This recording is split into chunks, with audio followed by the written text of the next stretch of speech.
Là, par rapport au pont, comme la voiture est beaucoup trop basse, on est obligé de surélever. Donc on a fait en fin de compte 2 chemins de roulage de manière à passer au-dessus du pont mobile. Donc pour faire simple et démontable, j'ai pris des madriers qui sont donc coupés en morceaux de entre 2 et 3 mètres. On le voit bien à la jointure ici là. Vous voyez, et dessus j'ai rajouté des planches, une question d'épaisseur. C'est plus facile à arranger si jamais on a besoin de les enlever. Pour pas me casser la tête et pouvoir démonter, j'ai fait en fin de compte, j'ai percé d'abord le madrier. Vous voyez, là. Et ce que j'ai fait, quand le madrier était percé, j'ai bien calé et j'ai percé la dalle en béton. Dedans, j'ai rentré mon tige fileté ou du fer à béton classique, de manière juste que ça les retienne. Quand qu'on puisse juste les retenir quand on monte la voiture, pour pas bien entendu qu'ils glissent en avant et qu'on fasse des conneries. Voilà. Donc là sur le côté, je me suis fait des petites flèches au sol pour repérer roue avant, roue arrière pour bien caler. Et là je viens de faire avec le gabarit de la voiture à peu près où sont les points de levage, de manière à caler le pont mobile et pas être embêté chaque fois.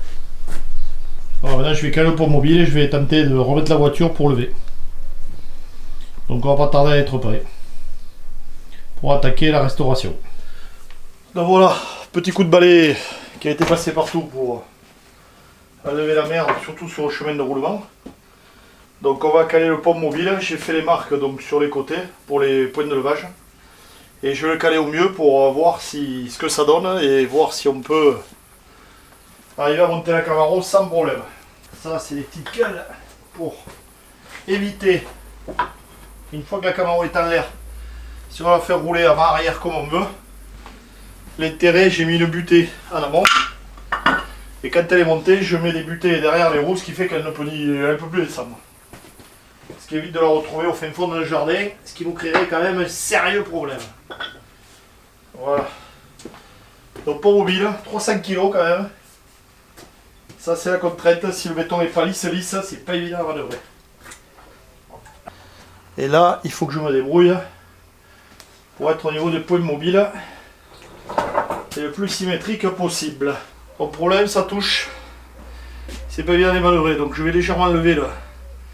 Je vais brancher l'air, l'électricité, pour lever légèrement l'hydraulique. Là, je vais d'abord essayer. Après, si c'est bon, je ferai un marquage au sol pour savoir exactement où va le banc, comme j'ai fait tous les repères partout. Ce qui évite de se casser la tête après pour régler toutes les 5 minutes. Nous sommes partis pour monter la voiture, en espérant être le plus propre possible.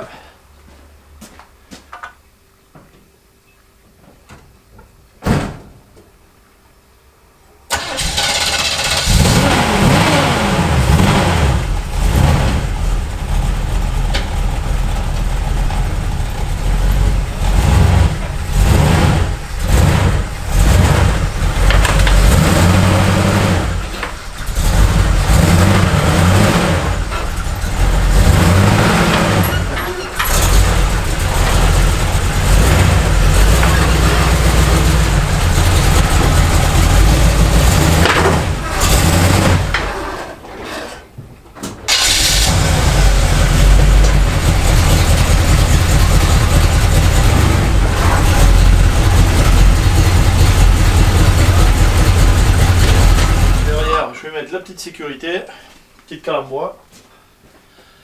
Les bouquets devant elles peuvent partir, derrière j'ai mis la cale.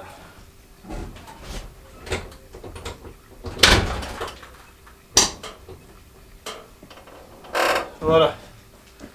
Vous avez vu, elle a reculé, d'où l'intérêt de caler. Surtout quand on est tout seul et que c'est en pente devant. Alors manque d'éclairage, comme j'ai dit, donc j'installe. Voilà, on va vérifier si on peut arriver à mettre les tampons comme il faut. Voilà, ben, apparemment, ça a l'air de le faire. Je viens déjà de trouver un certain bruit là, d'où ça venait. Au niveau de l'essieu arrière, il y a un boulot qui est dévissé. Donc il faudra vraiment là On va dire on démonte tout, on contrôle tout, mais je pense que je vais la lever pour vérifier quand même au niveau du châssis qu'il n'y ait pas de pépin. Qu'il faut encore que j'aille faire un test de joint de culasse et un test d'étanchéité pour être sûr de ne pas être embêté. Avant, la Camaro est pas mal équipée en 14, contrairement à des voitures européennes qui sont beaucoup équipées en 13. Le boulot, apparemment, je pourrais le visser parce qu'à l'intérieur, il doit y avoir un écrou soit qui est soudé, soit qui est en insert. Et l'écrou tourne sur lui-même. Donc il faudra que je regarde ça quand même demain avant de partir. Point de vue sécurité. Je viens de faire quelques branchements de rallonge. Mais bon, il faut que je m'occupe de l'électricité rapidement là parce que je ne vais pas pouvoir continuer comme ça. La seule contrainte de ce pont, c'est qu'on n'est pas vraiment à côté quand on fait la manip, contrairement à un pont classique. Et quand il a le lever, il attaque franchement très fort. Vérification des tampons par sécurité, derrière il n'a pas touché encore. Devant apparemment c'est pour l'endroit, derrière ça devrait y aller doucement. Donc ce pont par contre est pratique, il lève 2 tonnes 8, donc on peut lever pas mal de véhicules.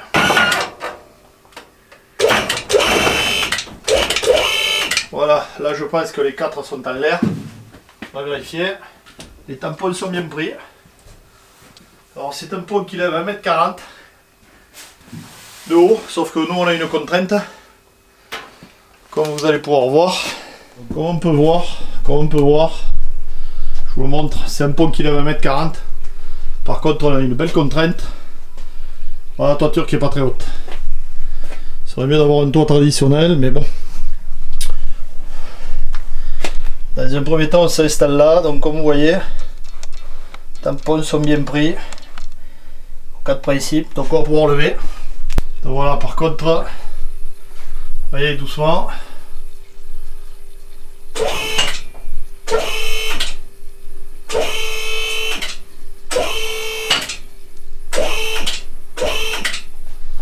Voilà.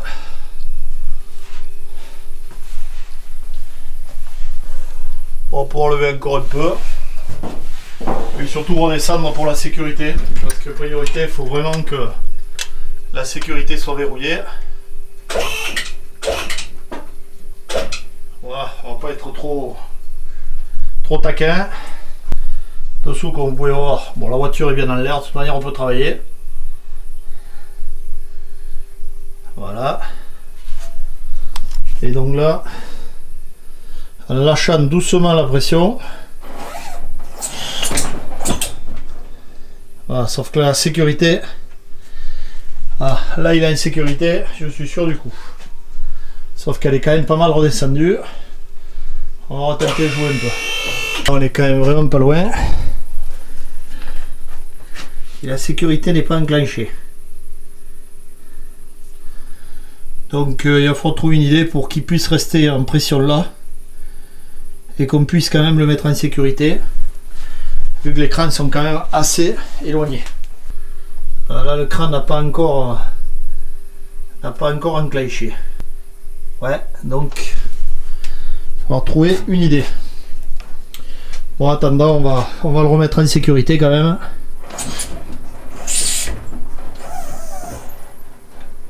Il est pas loin de sa sécurité, donc là on est bon. Pas de la marche. Après c'est surtout quand on travaille dessous. Parce que quand on travaille sur les côtés, on pourra se permettre de la lever, il y a moins de risques. Voilà, bon, quelque chose qui a un lien direct avec la rénovation de la Camaro, mais qui n'est pas, entre guillemets, lié proprement à la Camaro, plus à la rénovation de voiture, pour être sûr d'avoir un bon éclairage. Voilà, j'ai tiré des... Donc là, c'est un provisoire, c'est pour vous montrer. Des projecteurs à LED sur Internet. J'ai trouvé, donc c'est 300 watts, j'ai réparti donc tout le long du garage. Voilà, vous voyez. Voilà, l'idéal, c'est parce que de toute manière, il faut y voir très bien. Là, c'est l'éclairage naturel du garage. Voilà, je vais vous montrer ce que ça donne. Avec maintenant l'éclairage de manière à y voir tout le temps, avec une bonne clarté. Voilà, comme vous pouvez voir, la voiture est éclairée sur toutes les faces. Donc effectivement, je me suis servi un peu d'établi pour mettre l'électricité. Après, bon, l'électricité c'est du classique, hein. C'est, je dirais, des Projo. Ça a été raccordé avec un type, vous avez là, voilà, c'est des Wago, raccord rapide, voilà. L'avantage que vous voyez, tout est quand même bien éclairé, donc il faut mettre, je dirais, un maximum sans grosse puissance, trop fort de manière à pas éblouir, mais pouvoir éviter d'avoir des grosses zones d'ombre quand on travaille. Après, ça n'empêche pas d'avoir un portatif qu'on met à côté pour plus de précision, mais au moins on a une vue d'ensemble. Donc voilà, l'éclairage complet. Bon, ben maintenant je vais accrocher tous les fils qui pendent là avec des petites fixettes basiques. Sont des colliers standards, donc tous les câbles ont été tirés en RO2V. Câble noir déjà isolé, voilà. Et des petites fixettes comme ça, je vais mettre une vis, accrocher tous les câbles pour que ce soit propre. Je vous montrerai une fois tout attaché. Bon, voilà, on va faire un petit point. Donc l'éclairage, comme vous pouvez voir, il est mis pour que ce soit nickel.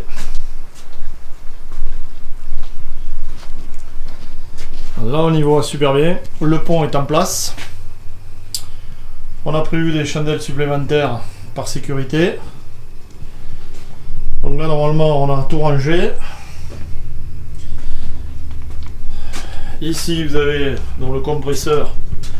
J'avais un autre garage que je viens de remettre en place pour tout ce qui est sablage, clé à choc, tout ça. Bon, c'est 3 chauds avec un réservoir de 100 litres. Le fameux fauteuil pour travailler assis.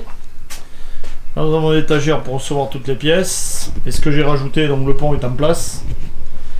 Et ce que je me suis rajouté qu'il faut que j'installe et je vous montrerai, c'est en fin de compte un treuil électrique à télécommande, donc un treuil électrique 12 volts que je vais faire marcher sur une batterie. Tout simplement parce que la voiture va être sablée dehors une fois le moteur déposé. Et sans moteur, sans boîte à vitesse, ça pèse. Donc comme vous voyez, il y a une légère descente, la voiture va être sablée sur la dalle là-bas. Donc pour remonter le véhicule, et ne serait-ce que pour bouger le pont, qu'il faut qu'il aille aussi là-bas, qui fait 300 kg, même s'il y a un petit chariot de levage, dans l'herbe ça va être imbougeable. Donc on va mettre des règles en aluminium, une fixation du treuil en face, et une autre fixation de treuil que je vais mettre là, de ce côté-là par terre. De manière à pouvoir, quand on a besoin de descendre la voiture, elle roule, ça c'est pas gênant. La panne va descendre naturellement là-bas. Pour descendre le treuil, je mets, pas le treuil, pour descendre le pont, je mettrai le treuil là-bas et je vais tirer mon pont là-bas et m'installer. Et quand je voudrais remonter le pont ainsi que le véhicule, je poserai le treuil par terre là avec, je dirais, 4 goujons que je vais serrer dans en béton. Et je remonte l'un derrière l'autre, sans me forcer, excusez-moi, comme un imbécile. Voilà. Donc demain on va aller voir le sellier tant que la voiture roule, pour faire un devis sur l'intérieur, voir ce qu'il peut faire, avant de m'en occuper moi-même et tout déposer. Et en même temps je vais la monter sur un pont d'un ami, qui va me permettre vraiment de regarder dessous ce qu'il y a à faire, puisque le but de ce pont là c'est surtout pour pouvoir travailler autour de la carrosserie, mais pour tout ce qui est vraiment la levée en l'air, on est limité à 1m40. Et surtout ici on a un problème, c'est qu'on est limité par la charpente, donc on ne peut pas vraiment la lever à 1m40 complet. Voilà.